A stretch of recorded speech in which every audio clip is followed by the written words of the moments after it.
Hi, everyone. Welcome to today's chat on your Badass Journey podcast. I have Kareen Huller, one of my partners in crime, to be honest.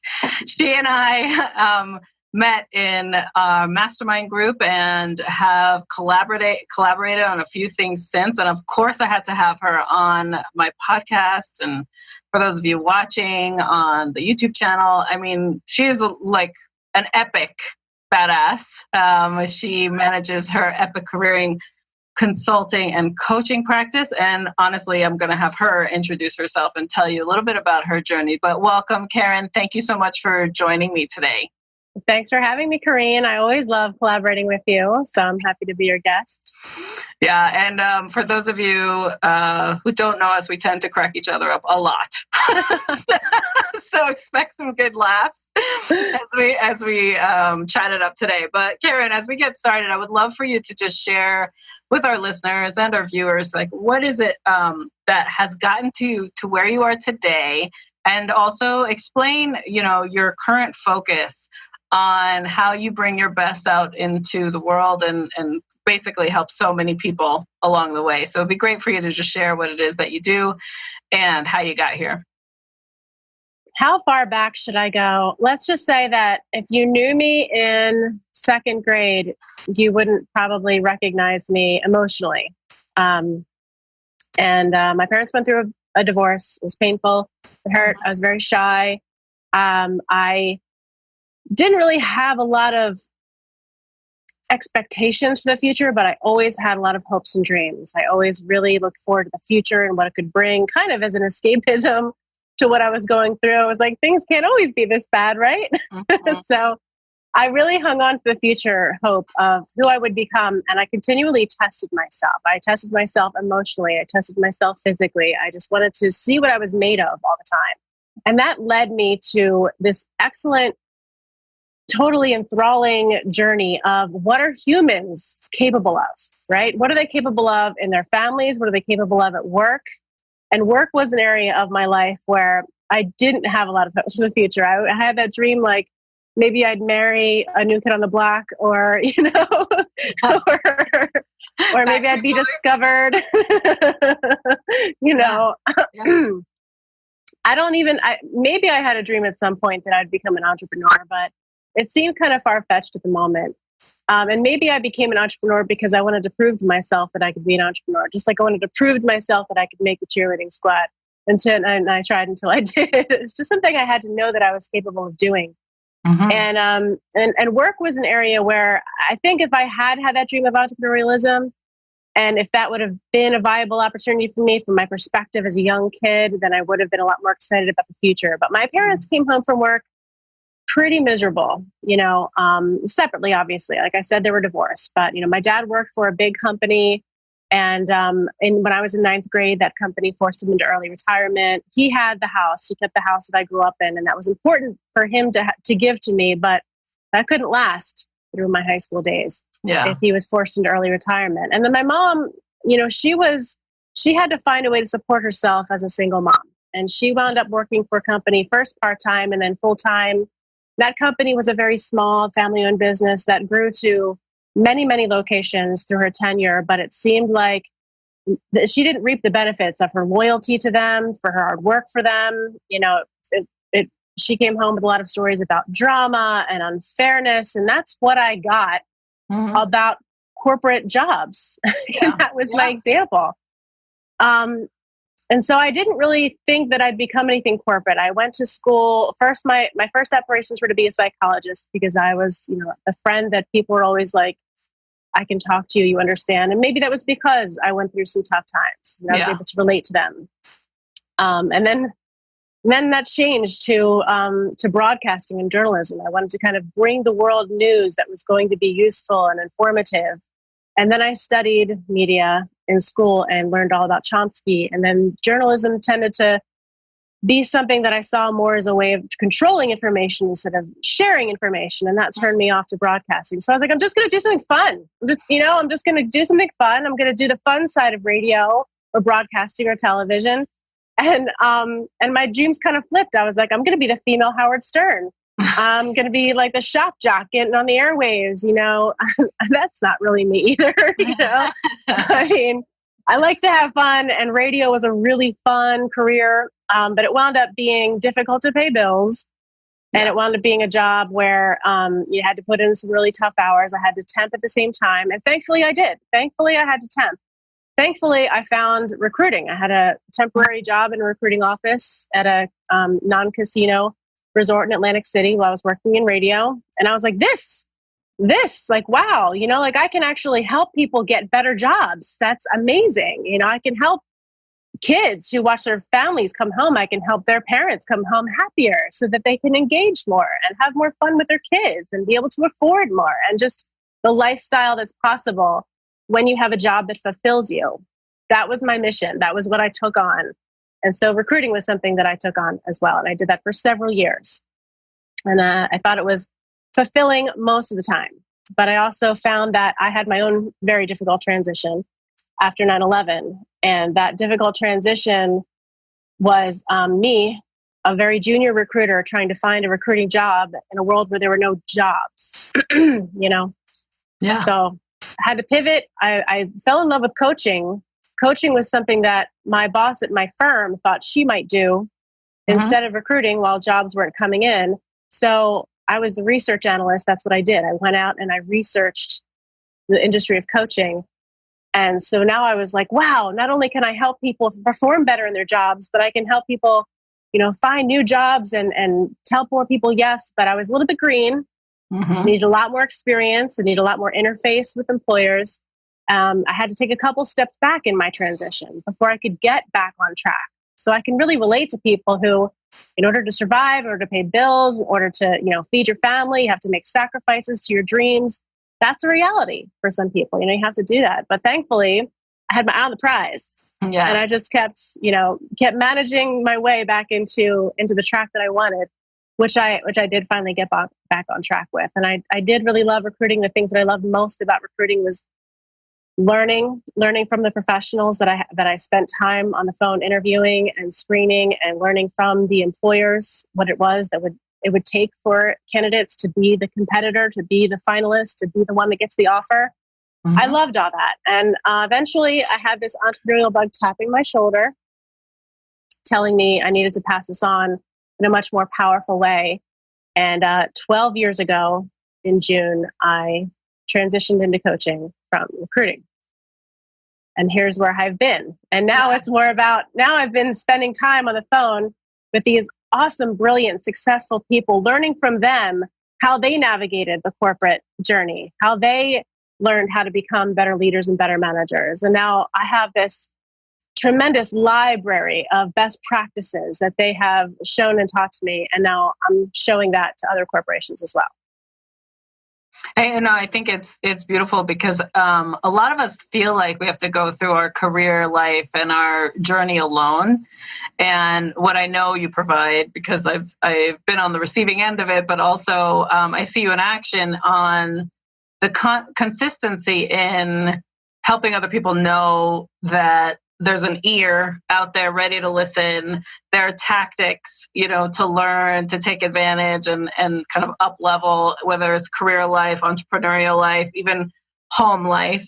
And you're continuously, gathering additional skill sets, in order to make it the best for them. And it's really cool to see in action. I love doing it myself in my practice, but I'm curious too, because I know you just accomplished a more recent certification, and you've incorporated hypnosis into your practice, and coming from a place of empathy and understanding that, led you to where you are in your career, seeing what you don't really want to do based on your parents' story, right? And then realizing for yourself as you navigated through different obstacles, as well as, outgrowing certain roles, to realize, okay, something next, what else next?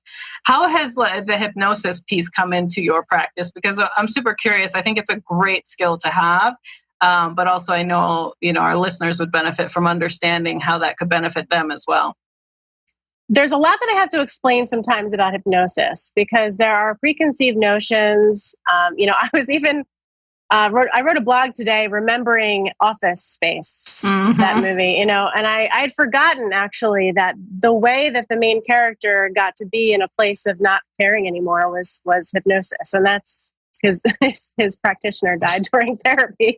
I totally forgot about that. So I looked That's that up hilarious. But that's like one instance of where hypnosis was in a movie, and then people are going to, get preconceived notions about it. But hypnosis is actually something that I started to learn about maybe 8 years-ish. No, it was definitely past 8 years ago. I used it 8 years ago, but I started to, in this world where you're trying to figure out how humans can optimize their performance and how they can go from A to B in the fastest, easiest possible way, because life happens. Willpower is sometimes very fallible. So not everybody responds to tough love, just get up and do it, Yeah. That's what I found with my clients. I had to find other tools that were going to work. And hypnosis was just something that made a lot of sense after I really understood the science behind it. After I understood how the subconscious works, how its role in habits, it can be helpful for you, or it can completely inhibit you. Mm-hmm. So when you understand more about how the brain works and how you can get it on your side to effectuating change much faster in the way you do things, in the way you think, in the way you behave, in the way you respond, and how much more that can accelerate you and how much easier you can make it for people, then it was something that it was like I was compelled to add it to my practice. Like, why wouldn't I add this amazing tool to my practice? So it takes some education sometimes. And of course it takes building trust and rapport, because there's that word hack. It's funny, that word hack, because to me it's like a shortcut. It's like the best possible shortcut. I'm a big fan of the word hack. Yeah. But then, who was it? Tanya in our group. She was like, "Oh, the word hack." Oh, no, it was Keisha. She was like, "The word hack, it sounds like invasive." And I was like, "Oh yeah." Like people don't necessarily want their brains hacked. It sounds kind of, especially in this world of data hacking and, Yeah, it has a negative connotation to it. It does. So there's a lot of education that has to be done around it generally in the field. And neuroscience is really making a lot of more headway in that. The fact that now that we know our brains are plastic, we can totally develop parts of our brain that have been underdeveloped or even damaged. The things that we now know about the brain, which were completely non-existent when I took psychology in college. Like that wasn't, now neuroscience is its own field, its own class, and its own even specializations underneath neuroscience. So it's an amazing field. And I expect eventually in the future I'll get some kind of graduate degree. Where to go with it, I have no idea, because there's just so much I want to learn, and where do I delve deeper? But the fact that I can practice this now with my clients is amazing. So it's really about the people who realize that, you try. There's habits that you have to adopt if you want to form a good, form good practices around success. Yeah. There are habits you have to break if you realize that after trying and trying and trying, something keeps interfering. So the coaching is where we identify what that is. What is it that keeps interfering with your ability to go from point A to point B? And then we might identify several things, usually, right? Layers of things that can be at work in why you haven't gone from point A to B. Some of it can be fear. All of these things can be addressed through hypnosis. And it's, so it's an amazing field. The hypnosis is about a single focus. So we have to do things one thing at a time. And we'd also have to make sure that we do it in an environment where it's completely holistic and helpful for you. For instance, if you wanted to, pain is something that inhibits people from living the life that they want. It inhibits people at work. It inhibits people at play. It inhibits people with their family. That's something that can be managed through hypnosis. But if a bodybuilder wants to have hypnosis for pain management, and then he can't feel the work that he's doing or she's doing, then that can cause tissue damage. So everything has to be evaluated in a big picture type of way and in fine detail, and make sure that it's addressed. So that's something there are single sessions that I can provide for hypnosis, but the hypnosis that I can provide is most powerful and transformative when I can have that coaching relationship with them and really make sure that we are comprehensively treating the person. Right. And I think also, it's such an amazing tool when you see the a habit in your client that is detrimental to them or is an obstacle for them to move forward. It's like one of the tools in your toolbox you can pull up and just say, hey, would you like to try something different to change that? Do you want to see a change? Because a lot of the times too, I mean, in our coaching stance, right, we listen, we perceive, we ask, we go deeper and build that trust, but then it's also, how far are they willing to go?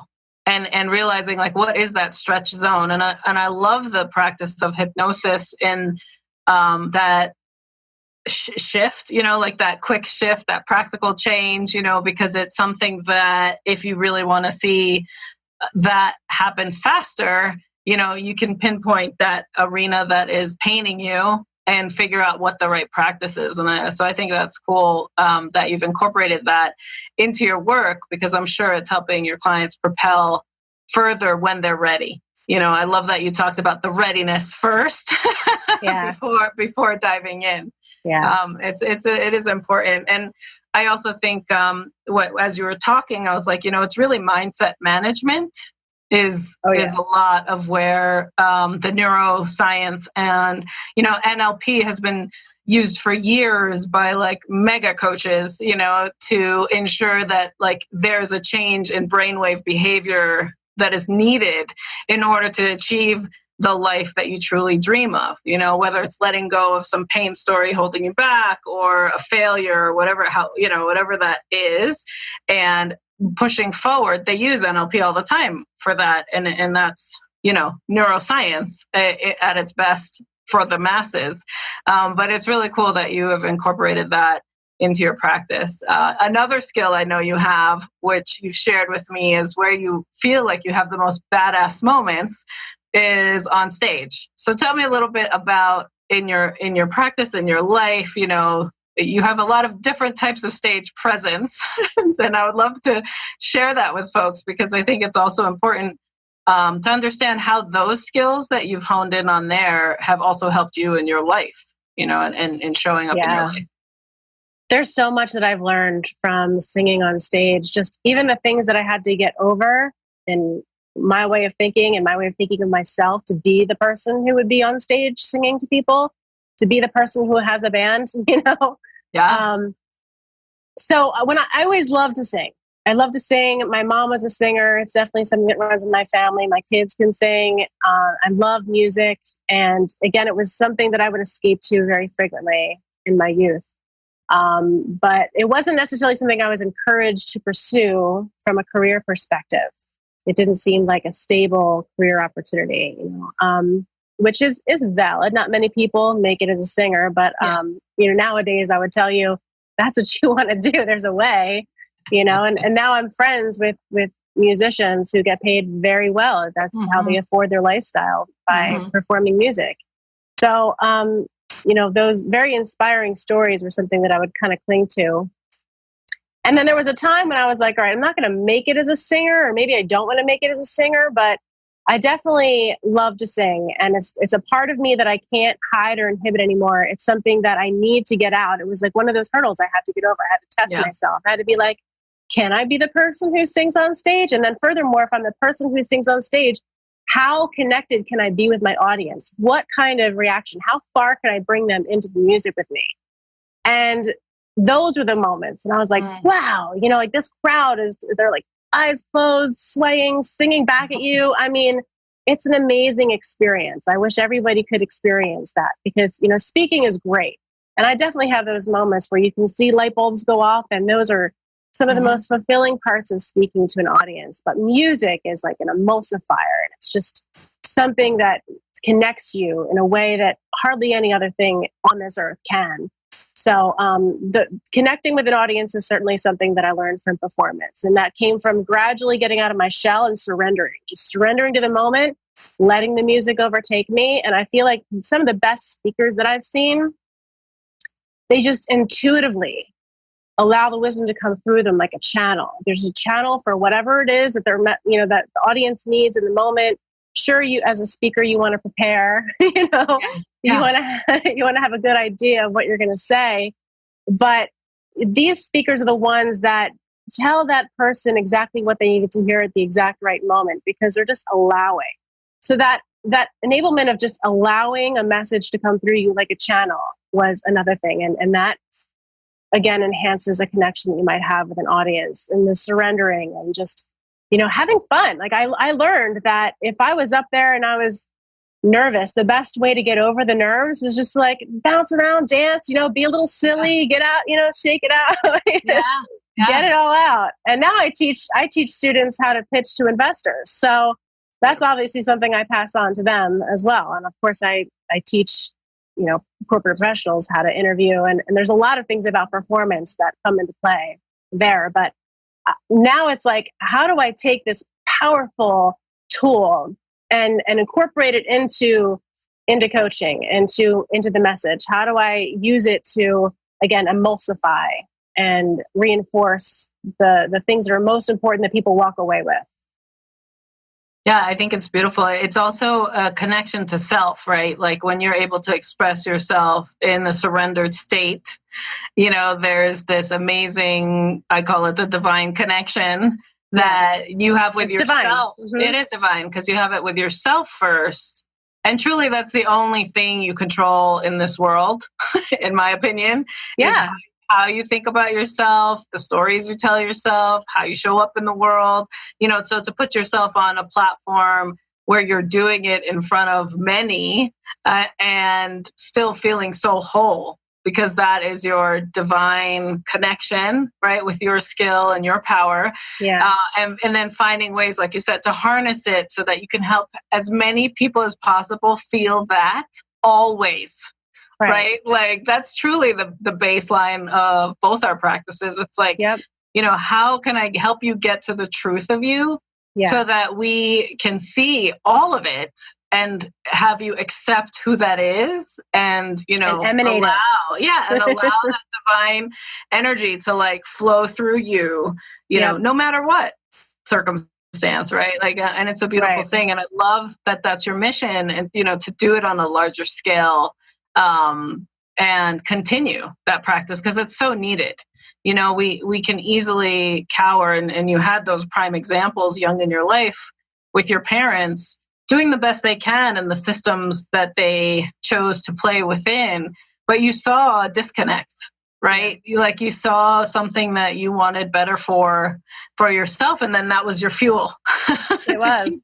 To keep finding it. And it's also what you do with your kids, and trying to emulate that for them so that they can grow up into their divine power as well and express that, which is just it's just beautiful. And it's so needed, it's so needed. Can you let us know a little bit now about the type of clients you work with and who you're looking to attract in to your practice or connect with or partner with, just so folks get an understanding of taking all your greatness, and how they can potentially connect with or learn from all that you have to offer. In terms of the corporate side, what I want to pass on to corporations, there's a lot of little mini practices that I can help them, because we all have the complaint of limited time. And if a corporation is looking at milestones and goals they have to make, and then they're looking at their talent, it can be a stretch to be like, can we fit anything else in? Mm-hmm. So there's a lot of little mini things that we can do. So basically, I want to talk to companies who have those time constraints. Perhaps there's a merger coming up or a post-acquisition, or there's changes going about, or they're growing at a very high rate, and everybody's a little bit stretched.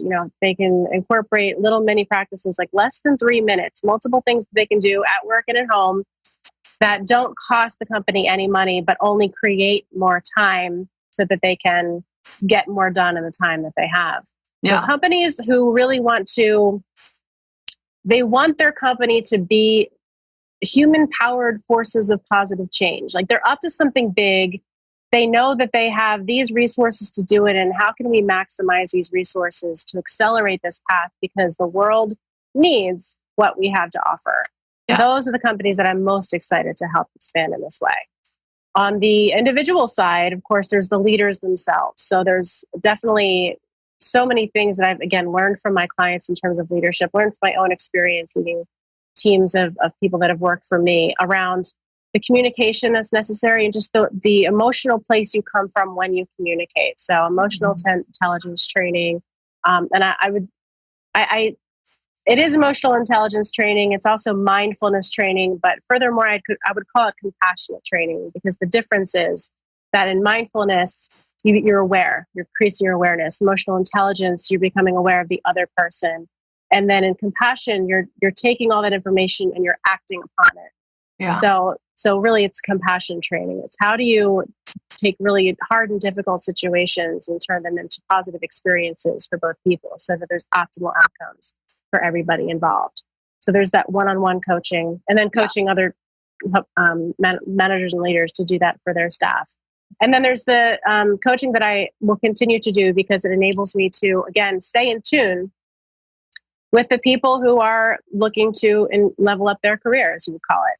So people who are expanding their level of fulfillment, they don't know what that level of fulfillment looks like. They want an idea of what the job landscape looks like. Where can I take this experience? Where can I expand my contribution? How can I make a larger impact? What environments should I go toward that will enable me to make that impact? How do I identify this employer? How do I pursue this employer in the least amount of time, with the least amount of effort, for the optimal outcome, which would be an offer of employment for that company to make an expanded impact? I mean, I think it's great because it spans on the macro level all the way down to the individual level. And what comes to mind as you were sharing, the connections you hope to make and the clients you hope to have impact with, I think about where we are these days economically, and, the preparation for, or I should say, there's a consistent habit right now in the workspace of like massive layoffs on an annual basis for large companies. And it's really, in my opinion, decreases the value of that human factor in the workplace. It also decreases morale. It affects, the ability to find the strengths across the team in order to potentially break through the downturn market, or figure out how to leverage who you have on staff before you even think about the layoff practices. I personally think like what I see and witness, and I've helped a lot of my clients have had to transition through that phase of life where they gave it their all and now they've been let go. So what do they do next? How do they even navigate that rejection, for all their hard work?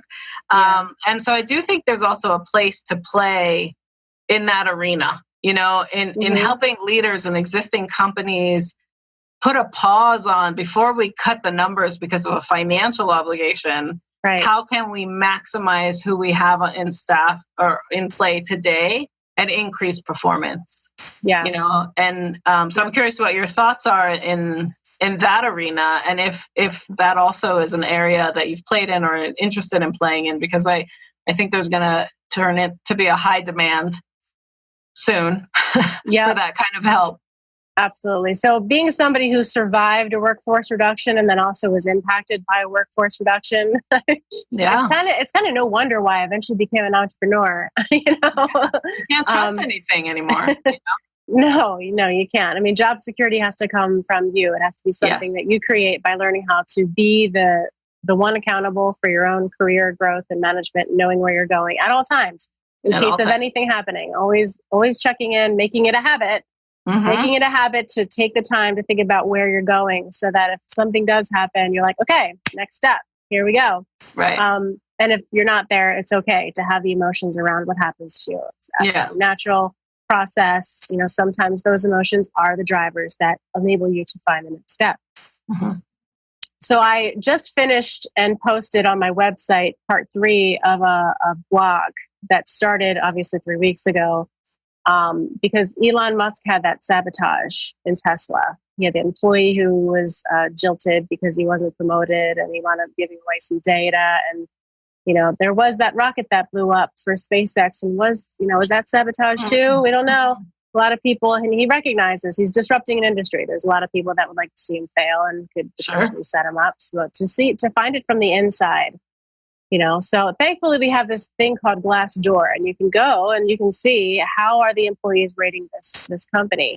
And I saw also that his production of the I forget the model number, but they have to up it by like up to 5,000 units, or by 5,000 times. And in order to do that, they also are not in the production unit, but they're laying off a percentage of their workforce at the same time.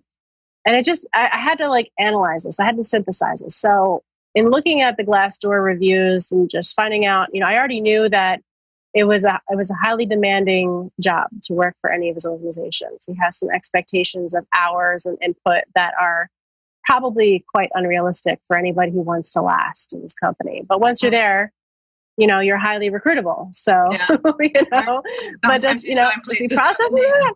Right. Like you're recruiting people and then you're working them like really hard. But also apparently it was interesting to see that some of the feedback from these employees were, there's no process. There's a lack of process. There's a lack of efficiency. And so I wondered if there had been more systems in place to create efficiency. Number one, would you have to overstretch your workforce? Right. Number two, would you have to lay off your workforce? I'm fascinated. I want some data. I want to look at the data. I want to look at the costs. I want to say, if you invest money in these systems or in your workforce or in talent development or in any of that versus, and then what you'll get out of your workforce when you do that versus now we have to make numbers. The investors are nervous. We're not going to make it. We have to cut some money over here so that the investors are happy. And for me, I'm like, if I was an investor, what I'd want is the long-term sustainability of this company and how sustainable. You might meet your deadline. You might make those 5,000, but what's going to happen after that? I mean, Tesla's obviously a great innovative type of company, and Elon Musk is an innovator and a pioneer and very admirable. And I have nothing against him personally, of course, but he's got some competition. He's got competition. So he's not like he doesn't have a corner on the market yet that he can really afford to make these decisions. So that's a specific case study that I'm watching very carefully. I don't think that Elon Musk is going to go anywhere per se, but I believe in what he's doing. Yeah. And I'd like to see him succeed. So it's kind of like, hey, Elon Musk, if you're listening, let's see what we can do here. Well, it's also, it's like, it's not a one-man show too. Like even I think there's also that misconception too. I mean, there's a whole organization behind the name and the man, right? And it's assessing how is empowerment flowing through to the experts that are on staff in order to build that transparency, build the communication, build the process, and make it the thriving company that it can be. And this is across any company, right? And if you think about like financial institutions, like the old school institutions that have been around a long time, and you have like disruption happening in different competitive markets, but those practices are still in place. And it's not evolving fast enough with how we are. And they do these broad strokes of action that disrupts the actual system, the value system of the company. When I coach my clients that are going through transition of a layoff that shocked them, or they know layoffs are coming and they want to prepare. They're taking that advantage of like, am I okay? Am I going to sync with it, or am I going to like jump ship and go somewhere else? Right? Like there's so many different scenarios. You have to think about how the system is serving you. And that also, is it aligned with your value system of how you want to operate? Because in this market now with like entrepreneurship, is rising from in a certain market, I would say, like that online entrepreneur that's happening, right? Yeah. And then you have startups, although I did just see an article about startups decreasing. Like there's not as many startups happening lately as there have been. So there's just this interesting dynamic occurring. And to me, it's all about the system that people choose to be a part of, or what they're creating to include people in. And I think there's just a lot of exclusion when the layering becomes super thick from the chief suite, the C-suite level down to the everyday delivery teams, right? That there needs to be better practices put in place there for communication, for understanding limitations, but also the stretch of each individual, right? Yeah.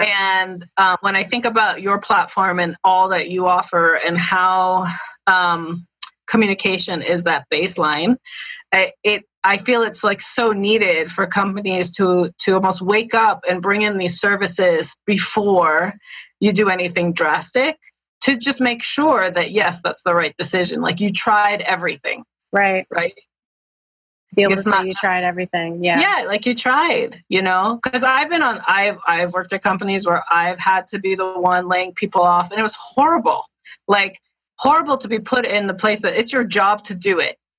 But even though they were stellar, doing everything we asked of them, but now the economic, status of the company shifted. And I personally then had to go through my own detox after that to shift the energy of who I had to become to do those hard actions. And I don't think we create enough space for people to dialogue on that either. No. Like those who have had to be the ones to execute on a plan that they had zero alignment with, but it was to save their job. Then how are they showing up now and performing in their daily tasks after they've been forced to do that? Yeah, there's a lot of emotional content to all of these changes on both sides that isn't dialogued about enough. Right. And if it were, I guess I'm hoping, because I'm seeing it more, but maybe I'm just attracting it more too. That there's an evolution happening. That I think we can all acknowledge now that even at work we're human beings. Even at work we have feelings. Even at work we are impacted by decisions.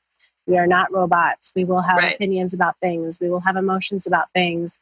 And while there's obviously appropriate and inappropriate ways to express those emotions at work, sometimes it's like, well, where is the appropriate way to express this? How do I go about that? So a lot of people just don't. They don't express it. They might go to the bar after work and talk to somebody about it. Is that the helpful way you want them to express it? Do you want them to come home and be angry and be upset? Like that's the vision of my past that I see. I see, parents coming home disgruntled, upset, not necessarily being great moods. We'd like to think that these parents are going home and be like, oh, thank God I have this family. But if they're like, shoot, I'm not feeling so great about my job, but I love my family. So I guess I got to keep this job. And, there has to be a healthy way to express these emotions and get them out without any kind of fear of retribution for it as well. Right. Yeah. And the navigation of your truth in each circumstance, right? Because I think that's where the masking has had to come in, in order to so-called achieve in an arena that they have their way to play the game. And if you jump in and play the game that way, you should be rewarded, right? That is what's being challenged now, I think. And, and for those of you who are listening or watching and you're not sure how to even start that dialogue, like reach out to us, because that's literally what Karen and I are all about. We want to create that safe space to allow you to feel what you need to feel in order to then navigate what that next step could be for you as an individual, owner of a company, C-suite level, posturing leader that's just tired because you've been posturing for so long. There is an avenue you can take to shift it with the right support. And I think it's important to put that out there because it's so needed. It's so needed. So I had a client recently. I mean, this happens all the time, but he's working for a company. He likes his company for the most part. He likes what they're doing. He likes what they're up to. But they have these conditions right now that are non-conducive to what they're up against, and they have some practices that don't make a lot of sense. So it's like, well, do you want me to work with your company on creating better practices because you like it and you'd really rather stay? But unfortunately, he was like, nope. Yeah, no, I'm going to leave because it's just too stressful to deal with. So this company is going to lose out on this talent. And I'm sure that he's going to bring people with him too. Like that's a part of loss that, maybe you don't you realize there might be some fallout, but there's going to be additional fallout too. Once talent walks out the door, it often takes talent, not just knowledge, but other people with it. Yeah, and then the learning curve for whoever new has to step in, or the less qualified person that gets put in that role, forced to play that role because no one thought about what it would be like if that person was no longer there. There's so many tactics in this space that it's all about that consciousness. It's just if consciousness was dialed up a notch or two, for everybody across a company, a firm, etc., and there was the ability to dialogue on that and say, well, what are you aware of now? Where do you think we're failing? Where do you think we're, excelling at? Who do you think could step into this? Versus the other thing that's also happening is always looking outside.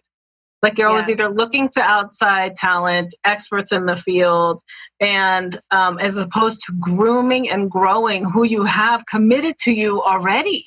Yeah. Like that's a slam dunk to me. Right.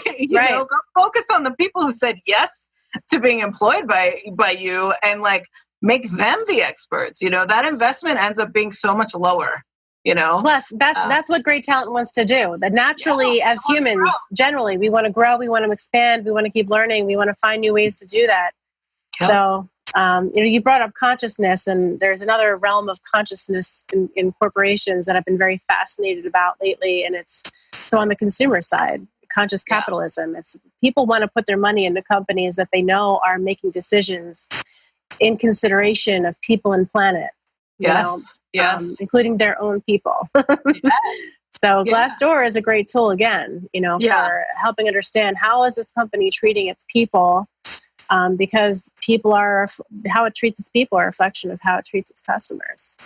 Yeah, it's great that the transparency is showing up to help people understand the systems that they would be, or the value system, as I call it, a part of if they said yes. To being employed there, if they were offered that, or even just to go after it, it's important because, back to the neuroscience topic, that we spoke about earlier, it's like we get conformed to believe something because it's happening to us on a consistent basis, right? So we could literally be, that drone that shows up in the workplace and do the same thing over, the hamster in the wheel, as we call it, whatever you want to say, just out in the machine for that carrot in front of us, which is generally the paycheck, right? And to disrupt that, in your mind first, to say, hey, what else? Is there something else? I know I have this divine connection that's not being served yet. What does that look like? And giving yourself the space to, manifest it.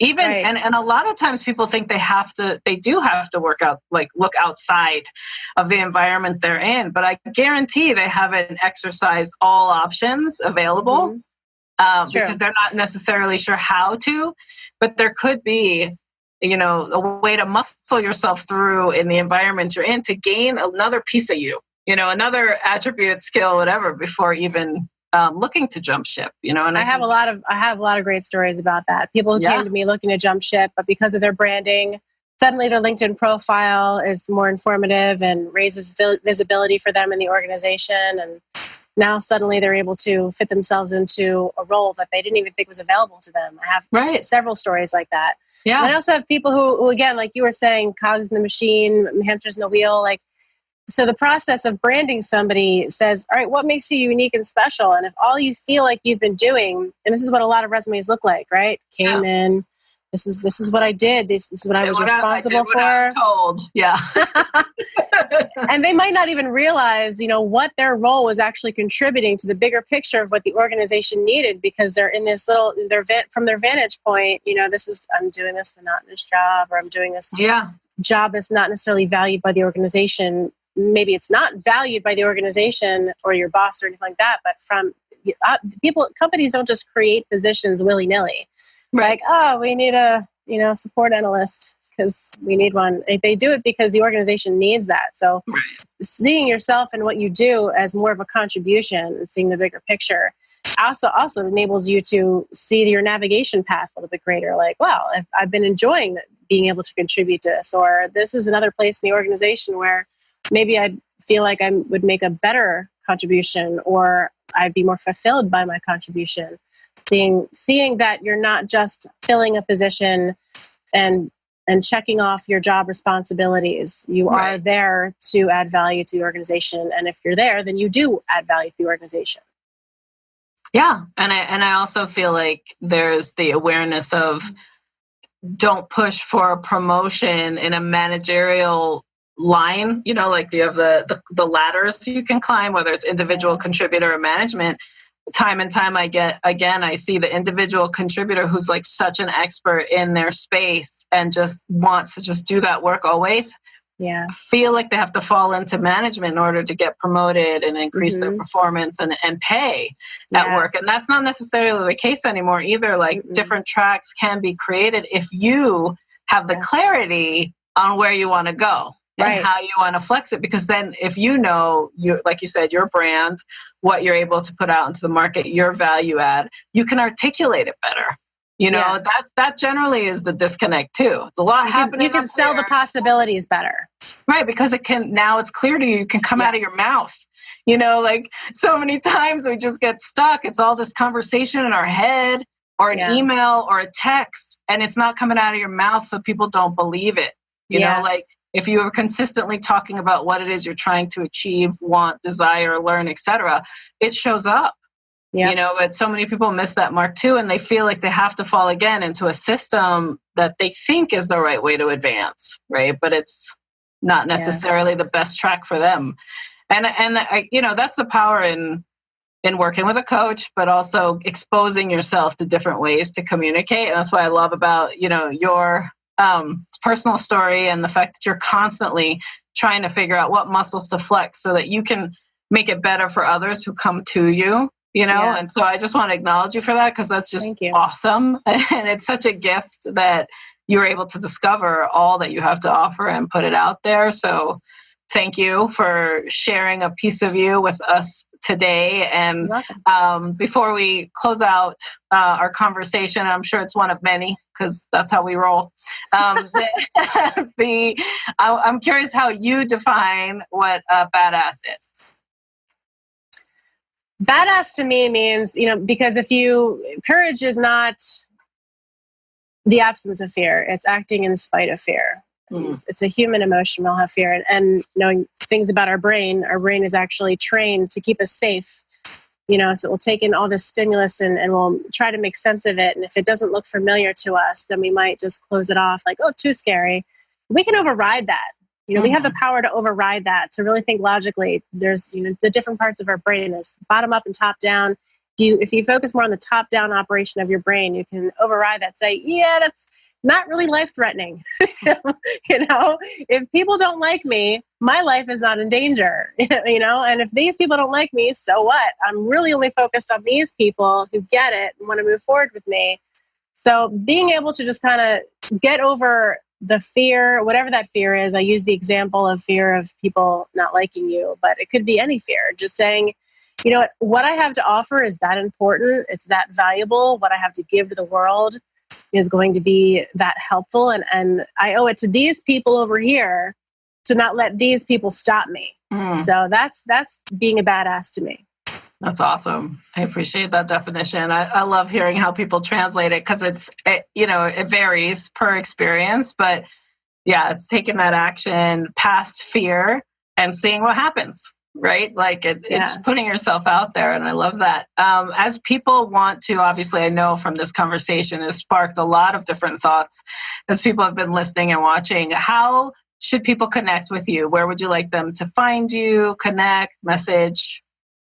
What's your preference? Recently, I've been adding some free mini sessions on 2 of my Facebook pages. So that's where I'd really like people to go to get some value, to sample what it would be like to work with me. So Facebook.com/unveilyourbrilliance is the Epic Careering site where I talk about career and corporate related content.